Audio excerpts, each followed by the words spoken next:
Hey, welcome to the Tim and Gugabe podcast. This is your host, Tim Gugabe. How are you today? Yeah, not too bad. How are you? Not bad. Looks like we have a 13 fight card coming up. A few okay fights, but kind of pretty many dumpster fires too, I feel. Yeah, it's not terrible by lockdown standards. Like, there's been worse cards, but yeah, it's also not like anything I'm hugely looking forward to. Match Schnell is always fun. Yeah, there's a couple fights that aren't bad. But yeah, for a lockdown card, I guess it's not too awful. And two Bellator cards this weekend too, so I've been kind of like researching a lot. Have you looked into Bellator at all? Vaguely. There's two of them. Fuck, I didn't even realize. Yeah, it's and there's LFA, so I've been like fucking busy looking at all of this. But yeah, there's the Machida Davis card. I think that's on Friday, and then on Saturday is the Archuleta mix card. So yeah, I don't know. We can maybe mention a few of those fights after we get through this Waterson Hill card. Do you just want to start from the bottom? Best fight odds? Yep, that works. Okay. I haven't. This fight just kind of got announced. Romanov and Martinez. Romanov was scheduled to fight De Lima like last week, and I know nothing about Martinez. Who is this guy? Do you know anything about him? He's a rising guy. Rising heavyweight's obviously not a great beginning for anything. Yeah. Very durable. Like, it was certainly tough sort of guy, but not especially great at anything. Just kind of comes at you. Yeah. I could see him giving Romanov some issue if he survives the first round, but also he's not particularly good at grappling defense. So yeah, Romanov could just maul him around, but also I could see him existing at Romanov for 15 minutes, and that could give Romanov some issues. Yeah, I ended up taking a look at Romanov. I think at the time when we were discussing Lima and Romanov last time, I hadn't looked at him, but Romanov isn't like, he's a pretty decent wrestler. It's just he's really untested, you know? Yeah, and like Roke will at least, Roke is a tough motherfucker who's going to be there for 15 minutes if you don't finish him. Yeah, I got it. And a guy like Romanov, you never know how they're going to react to that kind of presence. Like, I think there's probably a good chance Romanov just TKOs in the first round because he's a grappler. But if it was like Romanov was the striker and Roke would just not go away, then I could see obviously Roke having given him issues. But even this way, like, if Roke is still alive after like 6 minutes, I do think Romanov slows down. And again, Romanov's got some shoddy. I don't mind what Romanov's doing in the cage, but he's got a bunch of very weak opposition. And I wouldn't shock me if some of those Moldovan fucking fights were like, if not fixed, at least nudged. Yeah, I mean, it's just hard to know, but it's just definitely low competition. He can wrestle though, so like he'll probably win. But I haven't looked into Martinez, so who knows? Yeah, I'm cheering for Romanov by a big first round finish or something, so he becomes juiced as next fight. Like, I don't mind Romanov. I bet against him both times he's been booked now, but that's more because I just like Tybura and Delamov, and because I don't think Romanov can win in the UFC. Yeah, Tybura could have probably done pretty well, honestly. Yeah, that was even not money. It was like, why is Tybura even money against this guy who's a grappling specialist? Yeah. Hey, hold on give me like 20 seconds. The rioters are coming for Tim. Business as usual. Hey, Danny, will you turn it down? Doop. Yeah, I'm podcasting. I'm gonna turn it. I'm podcasting. Tim is podcasting. Yeah, my bad. It's all good. Sorry about that. But yeah. I haven't looked into this yet, but Turner and Weaver, this just got made. I looked into it already. I mean, Turner should probably beat his ass, but Turner's green enough, and I still don't like how he can kind of end up on his back at times. But yeah, I mean, he should win. Yeah, agree. Like, Weaver at least will come forward. Yeah. Like, Weaver versus Roberts, like, Weaver did get destroyed in round 2, but round 1, like, Weaver was having some success just pushing into Roberts, pushing backwards. So, like, I could see a more embarrassing version of that where Turner just somehow falls over a few times, but otherwise Turner should kick the shit out of him. Yeah, pretty much. Like my my main concern for Turner is if he just doesn't get a finish, and like Weaver just kind of stays tough, pushes him up against the cage, and it kind of gets ugly, late and maybe a little closer down the stretch. But Turner should probably fuck him up. Yeah, pretty much. Like Weaver might outgas him or have some sort of noodly ugly decision, but it's not a high enough percentage I'm willing to hit it. Yeah, for sure. That's pretty much how I feel. Yeah, not much to say there. Avila and Eubanks, I haven't looked into the specifics on this one yet. Like I know both girls. Have you taped into I'd kind of just be interested in seeing Avila's bottom game because Eubanks can land takedowns, but have you looked into this at all? Briefly, Avila's bottom game is just not much real tape of it. Like, there's a fight with Montano from Yeah, I've seen that. 2014 where she gets controlled a bit. But again, Montano doesn't really pass her till like the last minutes of round 5. And I'm like, all right, so the last minute of round 5, but I'll give her some credit because it wasn't till 24 minutes in. And I'm pretty sure Eubanks doesn't get out cardio her. Yeah, because it is Eubanks. Yeah. Avila hits freakishly hard for women somehow. Like, she doesn't even look like she does. Girls react badly. Yeah, pretty much every fight, I feel. Yeah, it's like she just seems to hit very, very hard. And like, it's not like she's exploding into anything. Just girls react badly when she touches them, which is the concern. And also Eubanks wrestling. I feel like Eubanks wrestling is very sort of cardio dependent because there's a bunch of sort of explosiveness and slams and picking people up and that sort of stuff. Yeah. Like, she doesn't just hit like a simple single leg and like conserve energy. She just always, there's a lot of times where it's like she gets penetration, then she finishes through picking up her person, which possibly Avila is athletic for a woman. And I could see Eubanks like taking round 1 off takedown because like I'm not confident Avila's got like an elite bottom game or anything like that. But like it's a mystery, and I think eventually Avila pulls out in cardio. Yeah, I just think the power and the cardio could be the difference here, but I still I haven't looked into the fight specifically too much, but I do think Eubanks is just good enough to where the price seems a little steep because we know Eubanks is pretty competent everywhere, and I mean Avila's good too, but I'm just afraid because Eubanks will probably even compete on the feet for a while too, just until she slows down. Like I expect it to be competitive unless if she just really gasses. So it's kind of a tricky fight. Yeah, because Eubanks is still a decent striker. Yeah, it wouldn't shock me if Eubanks takes round 1. My view would probably be play Eubanks pre-fight and then aim to trade out. Yeah, you could easily see a spot after like round 1 where it's like even money or something like that because like Eubanks has managed to get a takedown. And again, if Eubanks can't get the takedown, then just cut your losses as quick as possible. Yeah, Eubanks isn't easy to deal with when she actually has cardio, So like that first round won't be an easy one for Avila. Like I don't think she'll look minus 300 in the first round. It's going to have to be later, Yeah, 100%. Like I could see Avila putting out down the stretch. Like I got Avila KO free at like plus 2,500 over here. Took a little bit of a stab just in case. Yeah. Okay, moving on to Green and Patrick. Like very narrow win condition for Patrick. He doesn't really land strikes. And I don't know, I just think he's had a lot of his takedown success off kind of people who don't really know how to wrestle. And then when he went against Holtzman, it kind of showed like a lot of that stuff just doesn't work if you have a good understanding of kind of American wrestling. And so Green should have him covered, I feel. Yeah, 100%. My view here is Bobby Green, so he will give Patrick the area that Patrick wants to fight in, and he will do his best to make the split decision.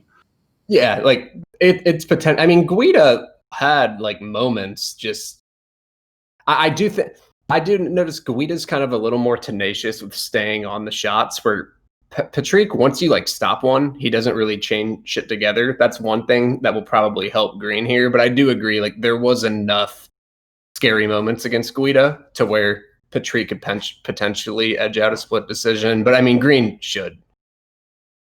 could honestly like 30-26 him too, I just think Bobby Green enjoys the moment of a split decision being read out.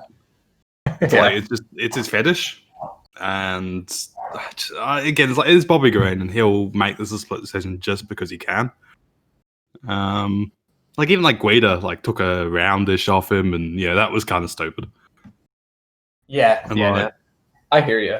Green's really skilled. Like he's capable of look what he did to Venata. Like I feel like he's capable of beating really good fighters. It's just he's kind of like Masvidal when Masvidal never gets, except kind of against Usman. Masvidal never gets like dominated by anyone, but he can lose dumb close fights to people he's better than, Yeah, I agree. Green is definitely skill wise probably like a French top 10 lightweight. It's just because he's Bobby Green, he's going to do something fucking stupid at some point. Yeah. Yeah, fair enough. Like Green should win. Like don't have a problem with the line. Mazo and Kish. I researched this one. I'm gonna pass, but I tend to think the line's a little wide. Just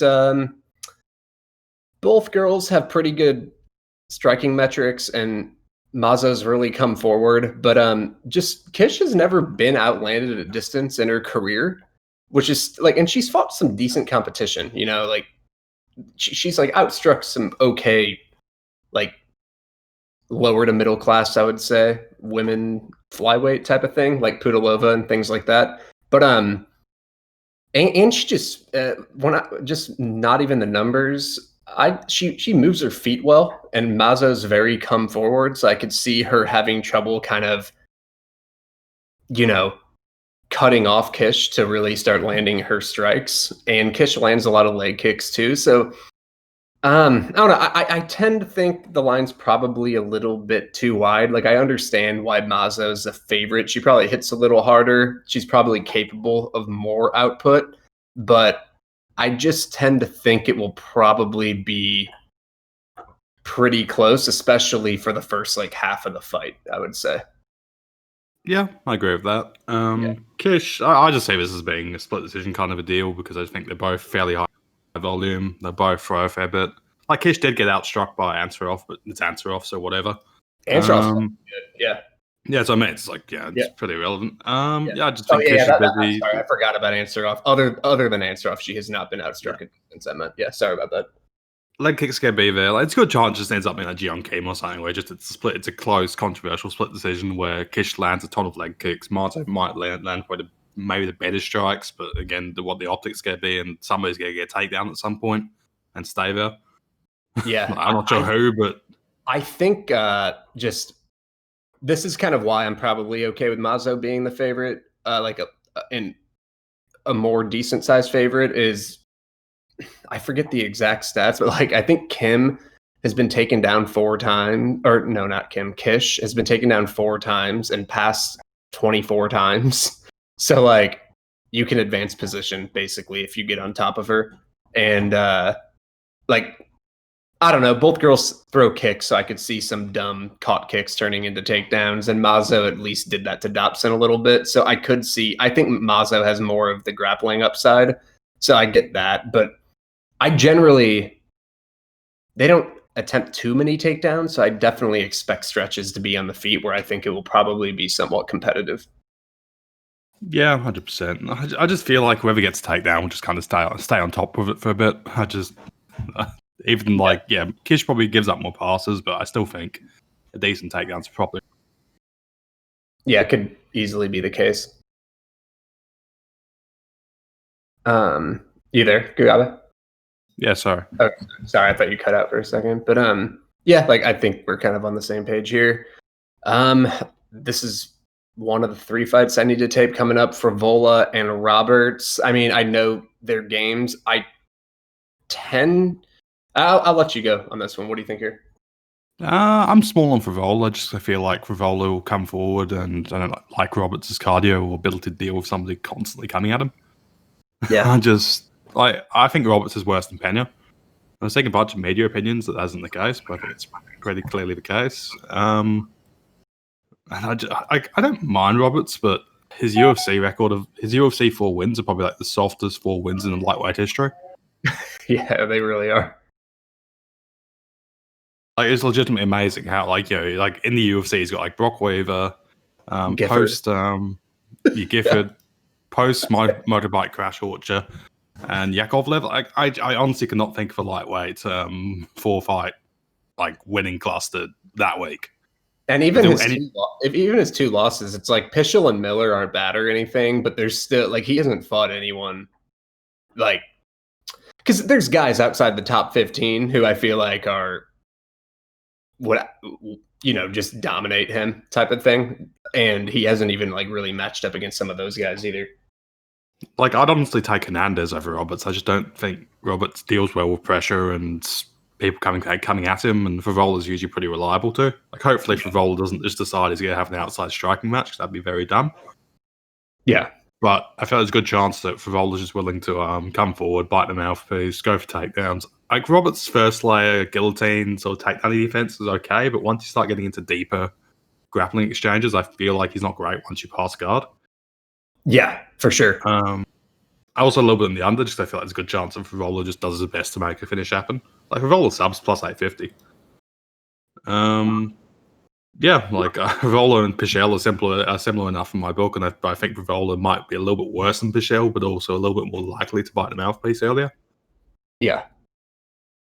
Yeah. I think I haven't looked at the tape though. So I mean, I managed to kind of look at their more recent fights just because I was looking at Turner and Weaver a little bit, and I think they had matched up against these guys. So I was able to kind of refresh a little bit.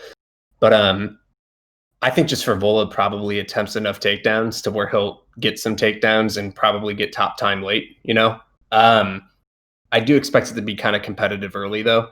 And the thing is, like, Roosevelt really likes to kind of rely on takedowns, and I feel like he's done it against people who aren't very good wrestlers. And Frevola has 75% takedown defense, and he's only allowed one pass in his career, and that was against Pena. And Pena's like, say what you want about Pena. Pena, even though he got subbed recently, Pena's a really like good, dangerous, creative grappler. So I don't really fault him for that one that much. And I just feel like Frevola's tough to sub. So I don't know. I feel like Frevola will probably win the positional battle, similar to what Pichel did kind of later in the fight. But I do think early it will be competitive. That's like my initial leans. Like I haven't played anything, and I don't even know if I will. But I just tend to think Frevola shoots enough takedowns and is a good enough grappler to where he'll probably kind of get those takedowns going, Yeah, I agree with that. Like, I could say something quite similar to Frevola versus Pena. I just think Roberts is less dangerous and is less momentarily dangerous. Yeah. And he can reverse off his back as well. Like Pena, just some of the shit he does to kind of sweep you and end up on top, and he uses his leverage well to reverse position. Like Roberts doesn't really have that. Yeah. I'm trying to think. Yeah, and like Frevola throws leg kicks and all that, and Roberts is not great checking them. I feel like there's generally a good chance that Frevola just generally does more. Like, there's a good chance it's just a stupid split more often than not. Yeah, Roberts does have the better hands, though. I will give him that, in my opinion. But I just think other areas of the game Frevola can get going, and I just don't like that. Kind of the main thing Roberts likes to do is Roberts really likes to go for takedowns. Like he's done it in a lot of fights, and it's just probably not going to be there here. But yeah, I still don't like Matt Frevola that much. I don't know. He's still kind of sloppy and kind of but I don't know. Any other thoughts here? Sorry, I got distracted for a moment. On? Any other thoughts on this one? Not really. Just Frevola does more.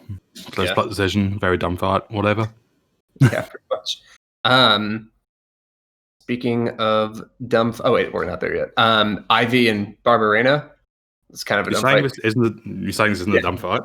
Oh no, Bull Barberena's not bad, but I haven't looked into this one. I'm assuming Barberena is the rightful favorite. Ivy likes to go for takedowns, right? From what I remember. Yeah. Also, Barberena apparently had back surgery last year and ballooned up to 250. Oh, really? Yeah, there's like a whole thing on it. Like, yeah, Barberena gained a bunch of weight, had to drop it again. Back surgery's never great. You never know if he's just going to look fucked.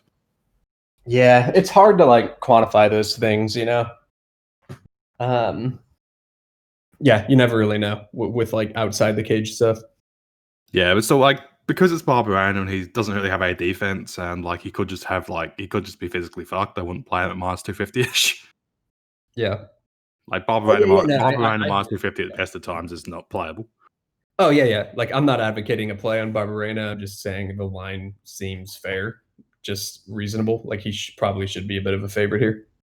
Yeah, agreed. Like, without the injury, all the asterisks is probably about right. But yeah, honestly, it's kind of passed. I had a little bit of Ivy sub at like plus 1700, but that's more just what if Barberena's fucked? Yeah. Yeah, like I don't really care about that fight much, but here's a pretty interesting fight: Tyson Nam and Matt Schnell. You have opinions here? I like Matt Schnell's game a lot. Like I've bet on him a bunch of times, but this is gonna be one where he dominates the minutes and maybe gets knocked out. Yeah. The issue of that is it is flyweight at the end of the day, and I think Schnell's chin gets a bit too much shit. Like he's not a tank, but like he's only got one knockout loss, which is really embarrassing in terms of what damage he took. Yeah. And Nam, yeah, and it's flyweight. Is it 50-50 on the KO? Seriously? Plus 165. Damn. Yeah. Like, if you get going, it's very KO reliant at flyweight. Like Nam, he has good explosive shots, but he's probably going to put together like 5 big counters over the course of the fight. And it's like, should he really be favourite just off that? Because he'll lose minutes, and like Schnell could honestly finish him inside a round anyway. I do think Nam's more durable. Just I think Nam's like, and one thing Schnell's had a lot of his paths to victory has been submissions, and Nam's never been subbed. Like I tend to think Nam won't get guard subbed, and these guys don't really get land takedowns, so he'll probably be standing. But like I hear you with him being the minute winner, Schnell. But the thing is, I do think Nam's striking numbers are probably skewed a little bit because Pettis has 68% striking defense and Kai Kara France has like 67. They're both around like 67 range. I forget exactly what, but they both are. And over 90% of Tyson's octagon time has been against them. So I tend to think he might not be. I know he wasn't super high volume in the regionals or anything, but it's not like Schnell is super high volume either. So I tend to think the striking parity count will be a little closer than maybe you do. But that's just kind of like theoretical. It's just kind of a hunch just because Nam's defended well. Like he's defended well, like 65% striking defense. It's just he's going up against volume strikers, you know? Yeah, like both the KKF fight and the Pettis fight were both kind of at distance and True. Yeah. I can and also like but it's hard to wait on those guys too. You would agree, right? Yeah. Especially, Schnell gets a bunch of subs, but you got to take into account a good chunk of his subs are club subs. True. Like, I can agree with that. Yeah, for sure. You're right. Both Smolka and Espinoza I think it was a club sub, but that was a very weird sequence. I'm pretty sure it was. It was a club and sub. Yeah. So it's like, it's not like he's only relying on just pure, like, he's not just relying on naked guard subs, if you get what I mean. Agreed. That's a good point. Like, I'll definitely concede that. Yeah. I just tend to think, I tend to think the minutes will be reasonably competitive, and I'd probably favor Schnell a little bit there, but I do favor Nam on durability, you know? And I'm not even saying it's massive either way. Like, I understand the close line, I guess is what I'm trying to say. Yeah. I just wish Schnell was a bit more durable, because like watching Schnell's game, I honestly think if he was like B+ durable, he would be like a legit top 5 flyweight. Like his game was very well put together. The issue is he has this like long, rangy combo striking style. And instead of thinking, I'm going to use this to play on the outside, he goes, I'm going to try and be Carlos Condit, which is not. Yeah, Carlos Condit kind of works because Carlos Condit had the best chin in UFC history. Matt Schnell does not. Yeah, I like a lot of what Schnell does. I know you downplayed his durability a little bit, but I would still say it's not good either, especially for these lower weight classes. And it's not like he's been fighting complete killers either. I mean, he's fought a couple good guys, but you know what I mean. His knockout losses are Pantoja, Font, and Sandoval, and the Sandoval one's the only really embarrassing one. Like, Font was a huge... knock him out? I feel like someone else might have knocked him. I can't remember. But I believe so. Like, the Sandoval one was weird. It was like this weird, like, sort of... Sorry? Oh, yeah, Font, yeah. And, Font's a big hitter. Pantoja's a big hitter. And Sandoval was a weird KO. That was like, it was in guard, and he just sort of hammer fists him once, and Schnell just dies. Yeah. And I think that's honestly just an outlier, because, like, if Schnell was getting put out by every hammer fist, he'd be knocked out a lot more than that. Yeah. Yeah, I'm not saying Schnell is durable. I just feel like people are acting like he's a D-, so I think he could be a C-. Yeah. Yeah, it's like, I don't know. I don't have complete strong opinions here.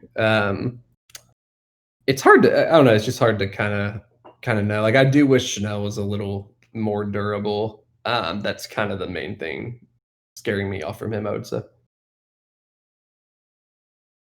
But I don't know. We can move on. Ed Herman and Mike Rodriguez. It's kind of a stupid fight. I just think in matchups like this, and the fact that Rodriguez can really only strike, I tend to think Herman's tough enough to where the value's probably on him, but I expect a mess. Yeah, same. Like, I think Rodriguez could definitely KO on him, but if Rodriguez doesn't get the KO one, I think that could easily devolve into absolute shitfest.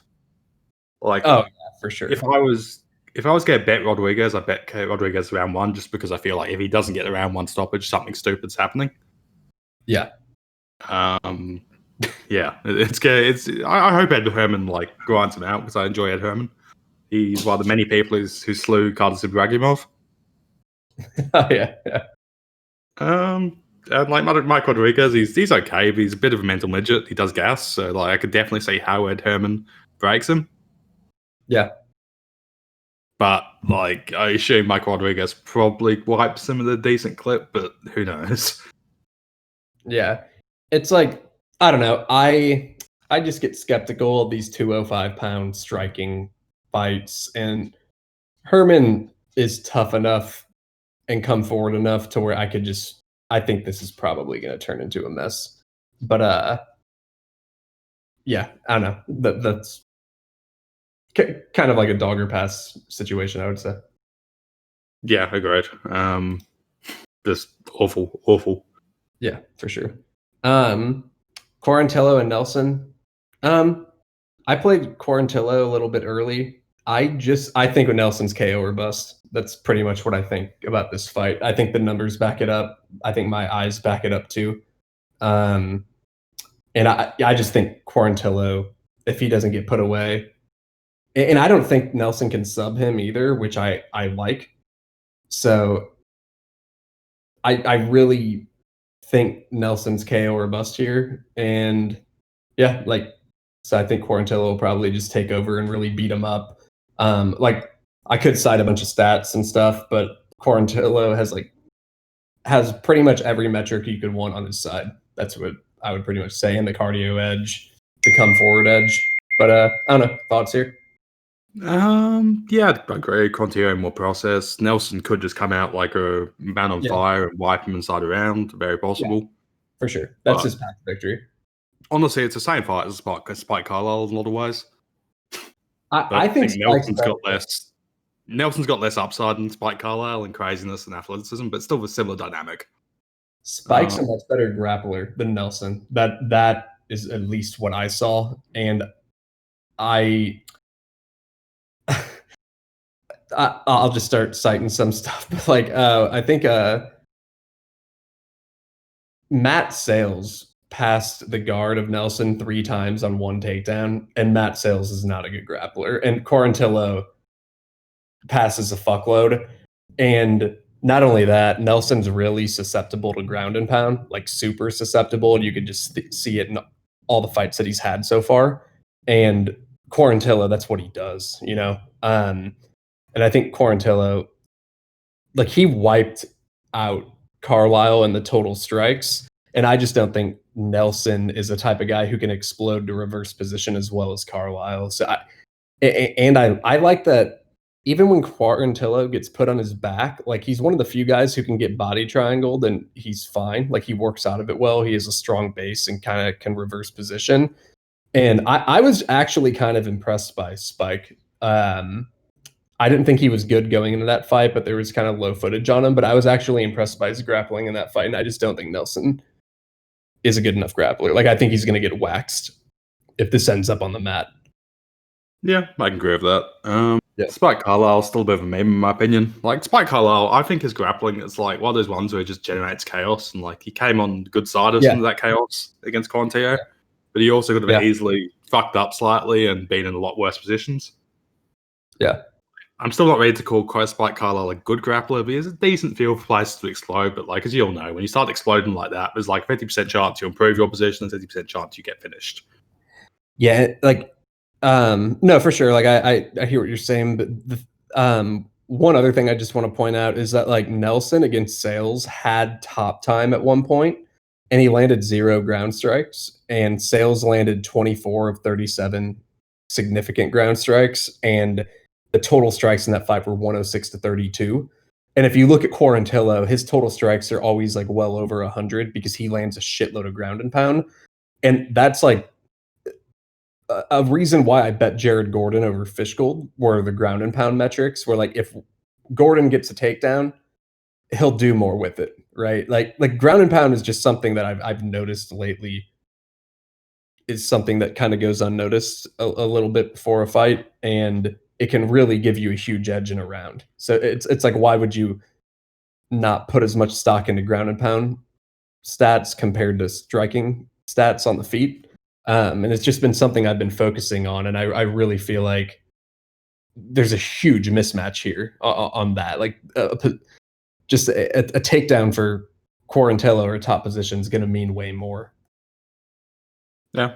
Unfortunately, Nelson's going to KO on him in like 30 seconds. Yeah, I mean, that could always happen. Like, when I played Gordon against Fishgold, that could have happened too, right? But I just tend to think standing KOs that, like, you always worry about them, but I think they happen a little less often than people realize. I think you'd agree with that. I mean, they can happen. I'm just saying, they don't always happen at like a plus 250 clip, which sometimes they will be a lot of the time. And yeah, that's kind of my philosophy on it. I mean, he might just fucking knock Quarantillo out and it will be annoying, but if he doesn't, I think he's going to get destroyed. So that's like my opinion. Yeah, that's fair. Lee and Modafferi. Go ahead.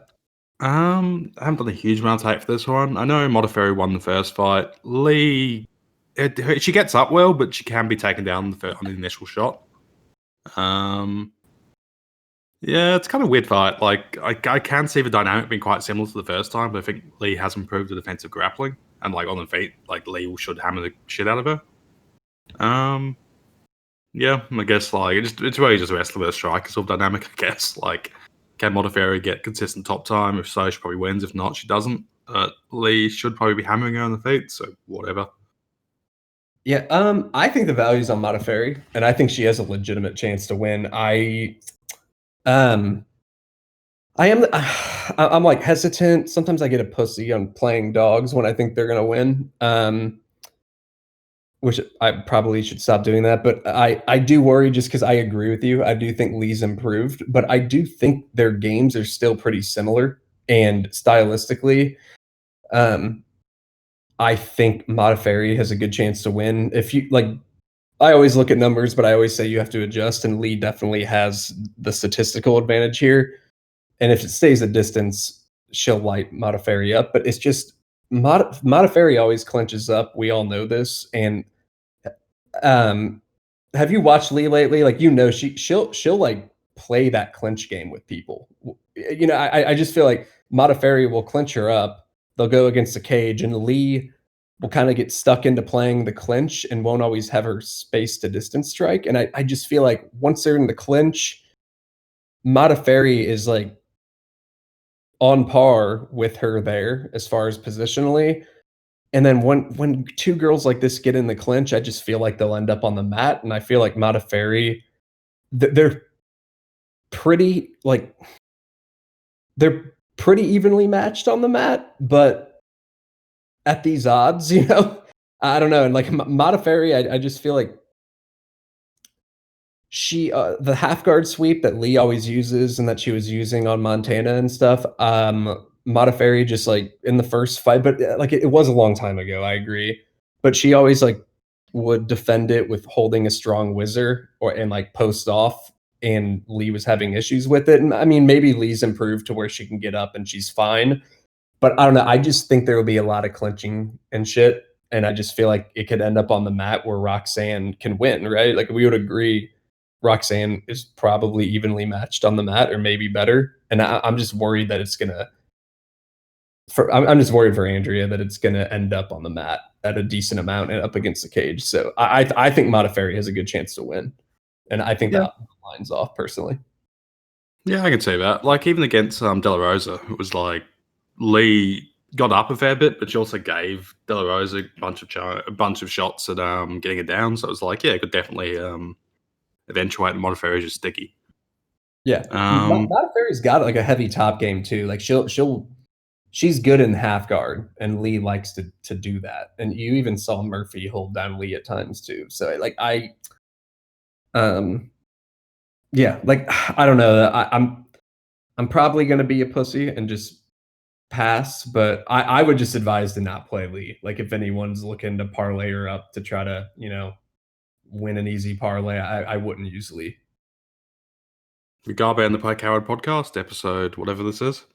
I don't know. Like I'll think about it. I'll think about it.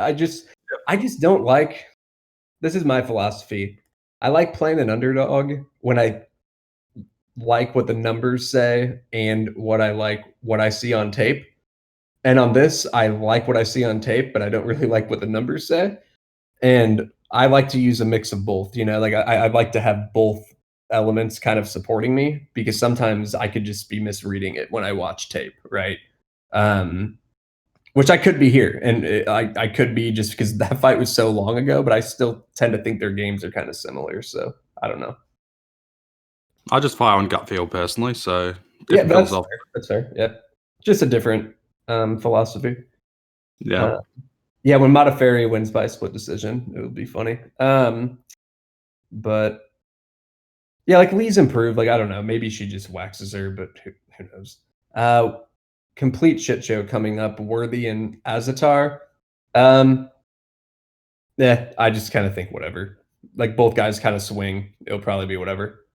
Yeah, Webby's probably got a bit more upside in terms of like length and cardio and all that, and like grappling. But even then, it's like whatever. I got some Webby plus 150 just because it was there.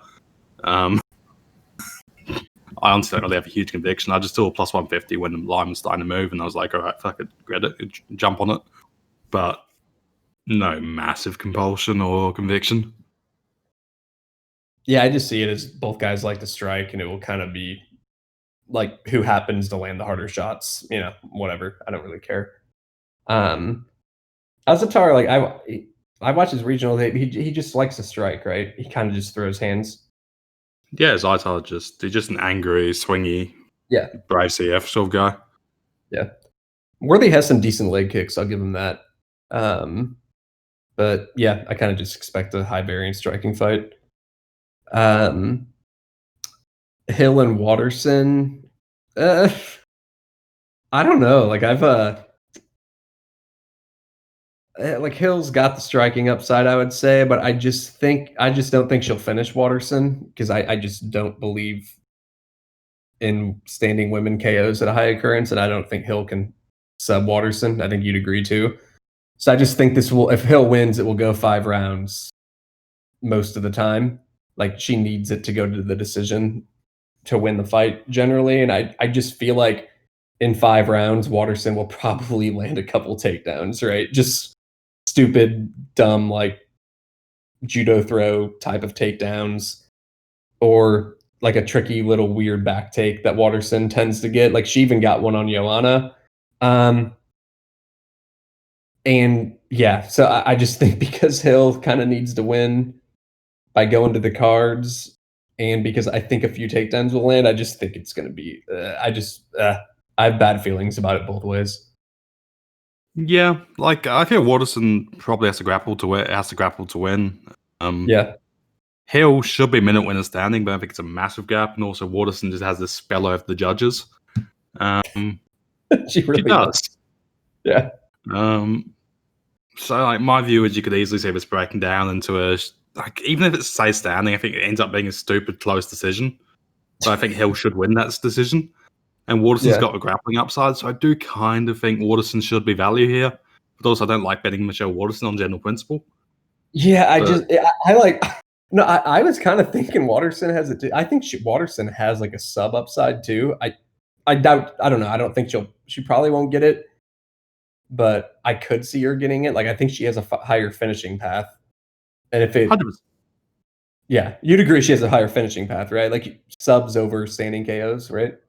Yeah, I think she's definitely got the higher finishing path, and I feel that she's got the higher like clean round upside of the takedowns. I hear you. Yeah. Like I think in standing, it's like 60-40 Angela Hill on the feet sort of kind of deal. Then like if Waterson can actually get and hold the takedown, that's a clean round. So it's like, yeah. It's just Waterson's distance striking still kind of sucks. So I'm like, I'm not fucking playing her. I don't know. I get bad feelings about this fight. Yeah, I feel like you get a very controversial, stupid split decision where the person who's favorite coming into the round 5 loses that split decision. Yeah. The person who's like minus 220 ends up losing. Yeah. Yeah, it's like I could see Hill winning clean striking rounds. I could see Waterson winning grappling rounds. I could see all sorts of random focus. I hit Waterson sub at plus 1400 when it opened up over here, which I'm going to trade out of. But like, it's just a very stupid fight in my book. Yeah, it's goofy. Waterson's just kind of annoying. Like it's hard for me to be able to tell when women's takedowns and top position are going to happen, just because so much of it's like judo throws, like caught leg kicks, a girl slipping on a banana peel. It's just like it's not traditional. It's not like watching actual high level MMA and seeing kind of the tightness in someone's double leg or single leg and what someone does defensively. Like it's harder to do that, you know? Yeah, I agree. Yeah. Yeah, it's like honestly, it just could break down to a stupid split or something. Like Waterson's probably the side, but I don't want to play Waterson. Yeah. Yeah. Yeah, I hear you. I think, yeah, that's a card. Like right now, I just have a little action on Quarantillo, but I'm thinking about a few other things. And then I've taped Archuleta and Mix, but I haven't really taped too much of other Bellator fights. I've actually taped a few, but anything you're interested in playing, we can just like talk about fights and then call it a night. I'm on Polizzi light over Carvalho just because I feel like Polizzi comes forward a lot. Carvalho doesn't like that, but it is a shit show. Fitch is a bit tempting, but the age issue. Yeah, and like I'm personally like I think Archuleta might be a bit wide against Mix at this point. Yeah, I was taping, like I'm not done. I tend to think Mix will win. I just kind of want to see where the line goes, but it's tough just because like the way I saw it is I just feel Mix is so annoying with the way he just always, for his opponents, he's just always clinched up against you, even if he doesn't get the takedowns. And Archuleta did give up his back enough against Pitbull to where I just think Mix will get those body triangles. But I don't really know how good Archuleta's sub defense is, and if Mix can't sub him, I could see this getting a little dicey. But I do think Mix will get kind of the positions he needs to go for the sub. But like I tend to think Mix will win, but I just don't. I guess I haven't seen enough of Archuleta's defensive grappling or sub defense as I would like to have seen. Like you saw some on his recent fight against Pitbull, and I tend to think Mix will be okay, but it's like, yeah, I don't know. Archuleta is still not bad. Yeah, Archuleta's a decent fight. He just has such a weird, annoying style. Yeah. Yeah, otherwise Bellator. Mix has good process. Yeah. And like I rate Mix, but again, it's like, it's very sort of, if he wins, it will be like a hindsight minus 300 sub. If he loses, it'll be a hindsight plus 300 takedown defense kind of thing. Yeah, I could see that. Like the way Mix fights is very like binary. Yeah. Yeah. It's just kind of messy. Yeah. All right, well, that's all I have. We'll talk about the next card next week. We have Costa Israel coming up in a couple weeks now? When is it? It is 2 weeks. Not bad. Nice. All right. We'll try to get that one out earlier, just because it's a pay-per-view. Maybe we can get a guest on this time too. Yep. Yeah, that's all I got. Good. That's all I got. Right, So thanks for listening, everyone. Thanks for listening. Peace. So I've got something in the background. It's all good. See ya. Yeah, all good. Be good. Bye.